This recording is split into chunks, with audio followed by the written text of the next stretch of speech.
everybody, Peter Zeihan here, coming to you from the lower saddle of Square Top Peak in the Pike National Forest in Colorado. Today we're going to talk about North Korea.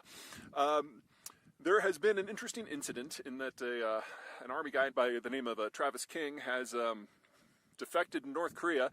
As a rule, people who defect to North Korea get tortured horribly, so why he did it, no one really knows. I don't have any theories on that. What I can do is kind of give you an overall update on where things are with North Korea. Anyone who tells you that they're 100% sure what's going on in the country is lying to you, because everybody's spies have been killed, including the Chinese. And probably the single biggest misconception in the United States is that this is a client state of China, and it is not. It's probably safe to say that the North Koreans actually hate the Chinese more than anyone else.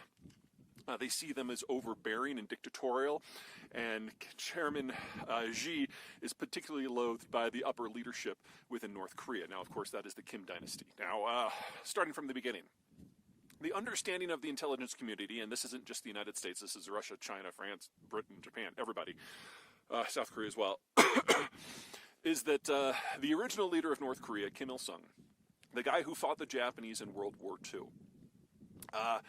is that he was killed by his own people back in 1993, because a few days after he was killed, he was supposed to show up in Seoul to talk about the practical details of reunification.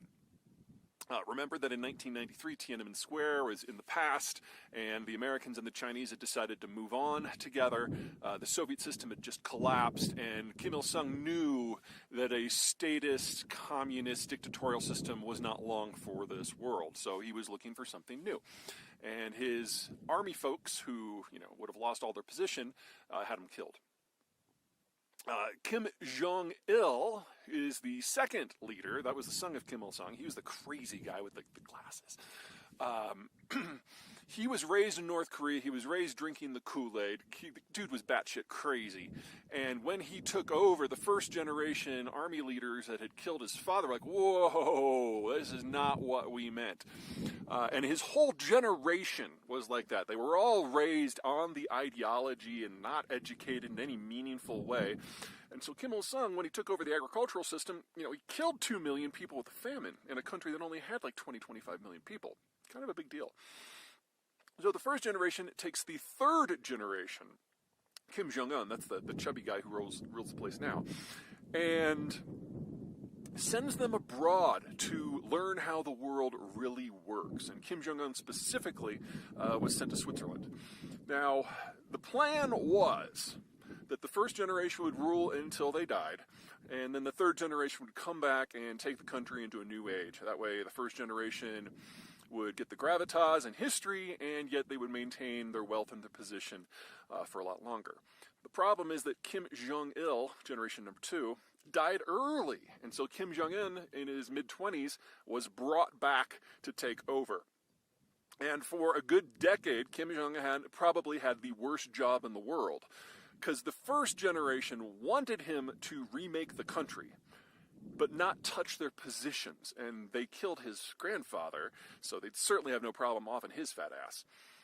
Then you had the second generation, Kim Il-sung's brothers and sisters and cousins, who were nuts and idiotic, but violent, and were totally willing to kill you today. So he was threading the needle between these two powerful groups who were not afraid of violence at all. And so what he did was placate the first generation with really, really bellicose rhetoric that was just sounded crazy, but didn't back it up with actually any changes in policy. And for the second generation, every time he had the opportunity, he assassinated one of them. So one of them got killed with chemical weapons when he was traveling abroad. One was accidentally hit with an anti-aircraft gun during a parade, that sort of thing. Well, 10 years later, most of the first generation is retiring and dying off, so problem taken care of, and most of the second generation is now dead. But during this process, we had a change in administration in the United States with Donald Trump coming in.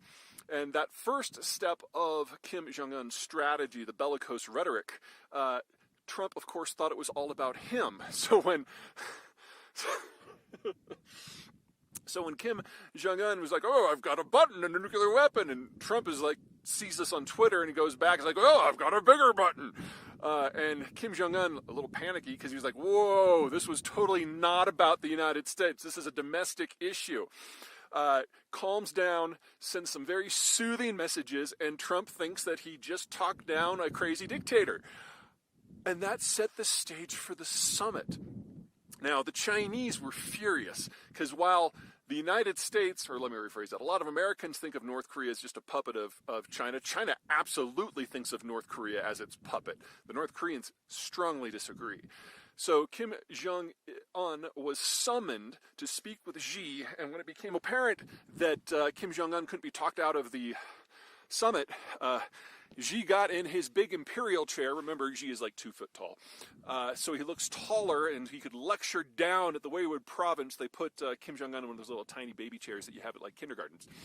And they played that for state propaganda, and the Chinese ate it up. And Kim Jong-un was furious, so when he got back into his train, he was going home, he was like, we're never talking to these bastards again. Call Trump, tell him the summit's on. And then it happened. And there was a breakthrough in relations, and this was, relatively early in the Trump administration, and I got really excited because, maybe there is something to this Trumpism.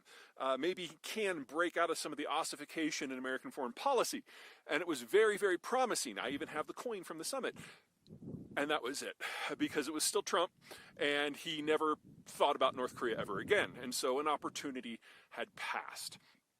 In the years since, Kim Jong-un is now finding his way for the first time. He has no meaningful advisors except for people of his own generation, which have just as little experience as he does.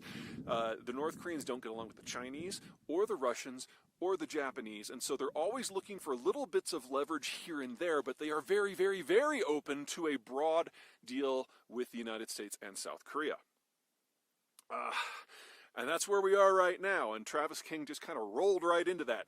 So it may be interesting. The North Koreans may find Travis King's presence an interesting little bit of leverage to open negotiations. I wouldn't count on it, but I wouldn't rule it out.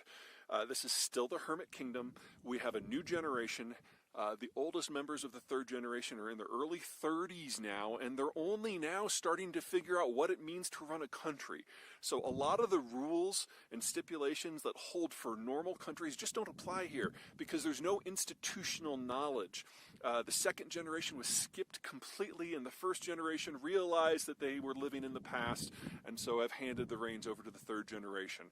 We just don't know what that means yet. All right, that's it from me. Take care.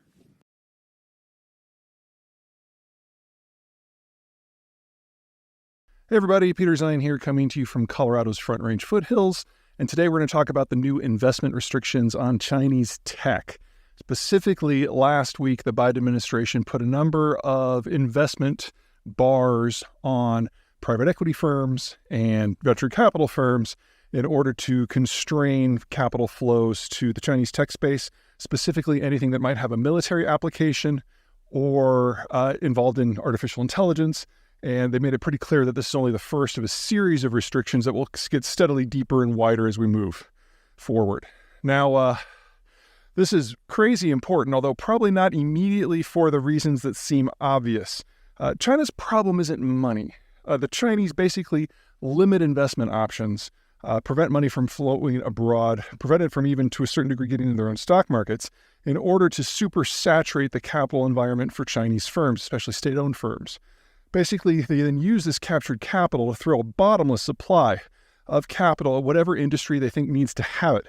That's how they maintain full employment. That's how they've built all those roads. That's how they've had the explosive growth for the last 30 years. It's investment-driven, not necessarily smart investment-driven. Chinese returns on capital are some of the worst in the world, and a lot of the more recent data that's come out in the last 3 years, COVID, who knows for sure, but suggests that a lot of that rate of return might be negative. That's not good. Anyway, bottom line is, if the Chinese want to throw a lot of money at AI, they can do that without any help from the outside. For those of you who have a hard time kind of wrapping your mind around that, think of it this way. We know, talking to the Bitcoiners and the gold bugs and all the fiscal conservatives, we know that the U.S. government spends too much money. That's obvious. And one of the many ways that the United States tries to square that circle is it expands the money supply. It prints currency to buy up government debt, to keep it off the market and keep the whole thing from going wobbly. Well, take a look here at the money supply for the big four economies. You'll notice that the Chinese surpassed us a long time ago, and the Chinese money supply is now roughly doubled that of the United States. In fact, the U.S. money supply has been shrinking for the last year. In the case of China, it is not significantly traded internationally, and most of what is traded internationally is done so in Hong Kong.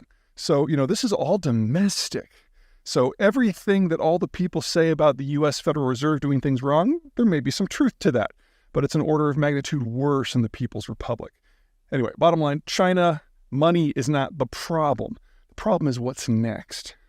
The reason that the Chinese really like American venture capital, and especially private equity, is it opens doors. It gives access to American firms and ultimately the American market.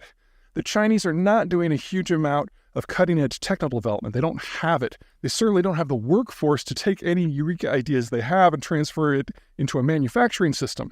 They need the Americans for that. And what the Biden administration is doing is basically slamming that door in their face, saying that, you can do this yourself if you can, that's fine. But you're not going to be able to tap American capital, above all, American know-how and connections in order to then displace Americans in the wider market. Now, you can make the argument that this should have been done 10, 20 years ago. There's a fair argument to be made. But what we're seeing is only the most recent and an increasingly strict series of restrictions by this administration on all things Chinese. The Chinese, with over $1 trillion of subsidies, still haven't been able to move into mid to high-end semiconductors. Now they never can. In fact, it's an open question with these sort of restrictions where they can hold the place where they are right now, because now a lot of the doors that allow them to operationalize things are simply closed. And this still, a year into the Biden administration's tech sanctions on the Chinese, this is still just the beginning. Remember that at the end of the day, the U.S. consumer market is over triple the size of that of the Chinese, and without that, they don't have the flows that are necessary to maintain their employment system, much less their tech system. And now at the top, they're going to have a really hard time moving forward, because when it comes to the tech sanctions, the Japanese, the Dutch, and the Brits are already on board. They are by far the three most important. The Taiwanese and the Koreans are basically in the process of crossing some T's and dotting some I's in order to come along as well.